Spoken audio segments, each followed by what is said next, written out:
여러분 안녕하세요. 책자입니다. 완득이, 우아한 거짓말, 가시고백, 기존에 쓴 작품과는 사뭇 느낌이 다른 이야기입니다. 작가 또한 여느 때보다 힘이 든 소설이라 말합니다. 오랜만에 만난 지인처럼 반가운 마음으로 이야기하는 작품 속으로 들어가 보겠습니다. 오늘 소개해드릴 책은 2015년도에 발행된 김여령 작가의 장편소설 트렁크입니다. 출판사 창비 페이지 214입니다. 마지막 밤입니다. 김치 냉장고 속을 호가든 맥주로 채운 이런 남편을 만나면 내가 일하는 직장 생활이 참 편하겠다 생각을 합니다. 취하면 자기도 모르는 술을 사는 희한한 주사를 가졌습니다. 남편은 주정은 없고 술을 즐길 뿐 가음은 하지 않습니다. 매우 순탄한 결혼 생활이었습니다. 처음 올 때의 짐은 크게 늘지 않았고 그동안 잘 살았는지 못 살았는지는 크게 중요하지 않습니다. 사용했던 물건을 모두 버리고 트렁크와 함께 가볍게 떠날 준비를 합니다. 결혼 생활 괜찮았어? 생각보다 당신은 나도 서로 어색한 인사 후 서로가 괜찮았다는데 더 무슨 말이 필요한가? 굿바이 행복하길. 소설의 내용은 어른들의 이야기입니다.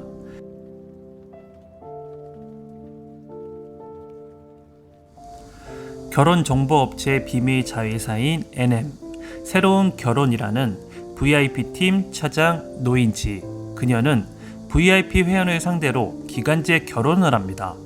졸업을 앞두고 출판사 면접을 마친 날 시간이라는 카노의 작품을 보게 되고 한 여자가 다가옵니다. 여자는 한눈에 보기에도 지적으로 보였고 나와는 전혀 다른 분위기 있는 우아함으로 말을 섞고 싶지 않은 부류의 사람입니다.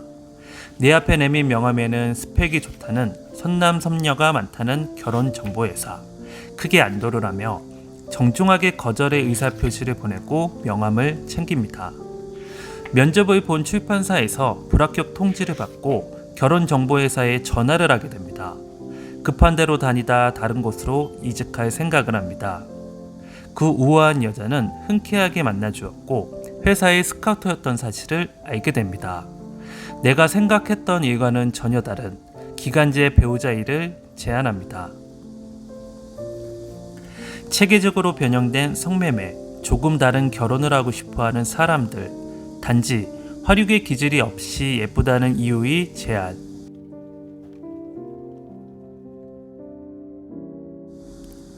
세상이 이제는 배우자도 고액의 돈을 지불하는 세계가 오다니. 법적으로 결혼을 하면 사는 것보다 헤어지는 게 더 복잡하고 서로에게 치명적인 상처로 남게 됩니다. 노인지 차장은 그렇게 취업을 합니다. 기존의 청소년 작품을 쓰는 작가의 성향과는 많이 다르게 줄거리가 난감합니다. 한 번쯤 결혼해보고 싶은 여자, 결혼을 출장이라 표현하는 직장. 이곳의 초반 승진이 매우 빠릅니다. 그리고 재혼 신청이 들어오면 성과 점수 또한 높습니다. 노인지 차장의 전 남편에게 재결합 신청이 들어오고 다시 트렁크에 짐을 쌓아야 합니다. 그리고 같은 집에 같은 짐을 2번 풉니다. 친구 시정의 부탁으로 소개팅을 나가 엄태성이라는 허여멀게 생긴 남자를 만나게 됩니다. 남녀관계에 성적으로 보는 그녀의 시선을 교정해줄 참신한 남자라 생각합니다. 하지만 그녀의 마음에는 쉴 틈이 없습니다. 대학 시절 사랑했던 선배가 동성애자였습니다. 사회의 간섭을 거슬러 마음 둘 곳 없이 선택한 직업의 또 다른 엄태성이란 남자로 인해 다시 시작된 결혼 생활이 문제가 생기게 됩니다. 빙글빙글 웃으며 남녀 관계에 관심을 직업병으로 가진 이곳에 자신이 직접 만든 떡케이크 상자를 들고 일주일째 회사 정문으로 출근을 하는 엄태성. 거절의 의사표시를 정확히 했다. 그 정도는 충분했다 생각했다. 하지만 그는 더욱 치졸해져 갔습니다.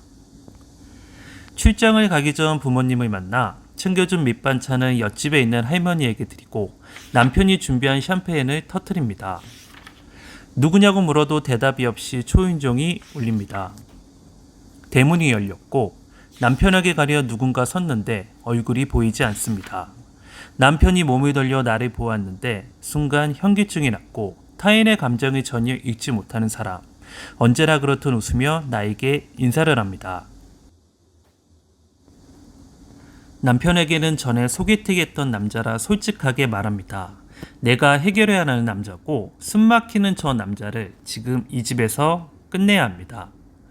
엄태성 남자는 내 말이 중요하지 않고 자기가 왜 싫은 건지 나의 거절이 먹히지 않고 생각보다 더욱 일방적인 사람이었습니다.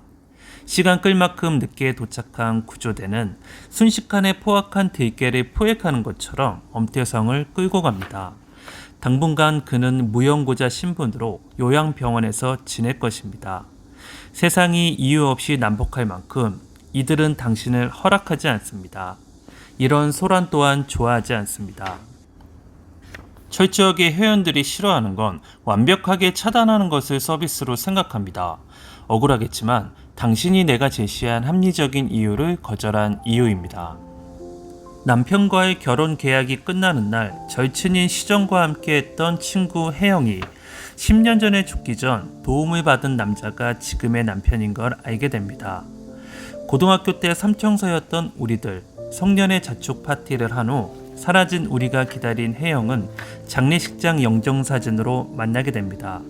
그 이유를 묻고 싶었지만 우리에게 어떻게 된 거니? 라는 어머니의 눈빛만 보입니다.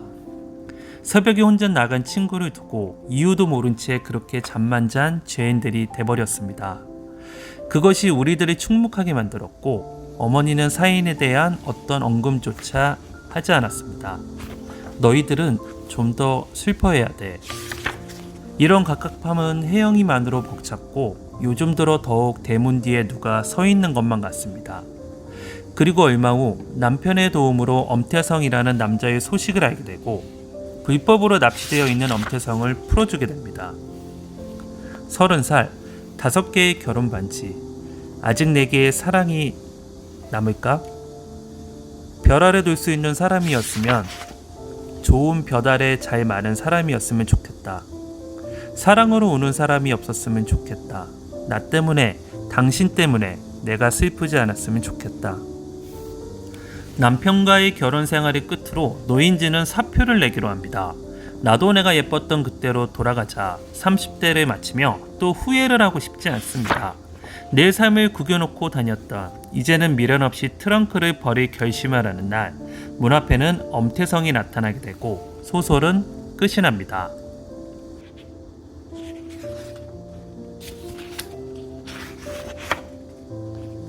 후회가 없는 삶이 다 잘못 산 건 아니라 말합니다. 사람을 겪다 보면 수만 가지 일을 경험하며 돈으로 계산되지 않는 것들이 많습니다.